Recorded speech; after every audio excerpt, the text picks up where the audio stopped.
На территории Нерюнгринского района вновь участились случаи интернет- и мобильного мошенничества. Давно существующие схемы обмана до сих пор действуют на удивлениях успешно. Помимо этого появляются и новые виды мошенничества. Какие, расскажет Екатерина Павлова. Только за текущий период 2019 года в Нерюнгринском районе зарегистрировано 4 случая мошеннических действий, совершенных с использованием информационных технологий. Общая сумма ущерба – более 1 000 000 рублей. Последний случай произошел в поселке Чульман, где злоумышленники, как это часто бывает, представились сотрудниками банка. Позвонили злоумышленники и предложили открыть резервный банковский счет, чтобы избежать мошенничества в отношении денежных средств.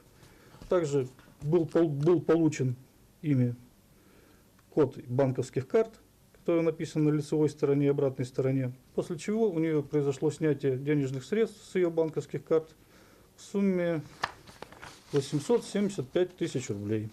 Наиболее частые мошеннические схемы совершаются в отношении пользователей сети интернет, продающих товары на сайтах бесплатных объявлений. Мошенник под видом покупателя сообщает о желании приобрести товар и оплатить его, перечислив деньги на карту. После получения сведений о карте, номере, срока действия, кода на обратной стороне, мошенник использует эти данные для оплаты покупок в интернете. Другой вариант, когда на телефон продавца поступает код от банка, мошенник просит сообщить его для якобы перевода денег и через услугу «Мобильный банк» похищает деньги с карты. И третья схема, когда мошенник-покупатель предлагает продавцу пройти к банкомату и якобы получить деньги после произведения некоторых манипуляций. Во всех указанных случаях мошенник похищает денежные средства продавца. Ни при каких обстоятельствах не сообщать незнакомым лицам банковские реквизиты ваших пластиковых карт и счетов, паспортные данные, пароли, пин-коды и иную информацию. Не использовать в сети интернет номера ваших телефонов, к которым привязаны банковские карты и которые используются для работы в мобильном банке.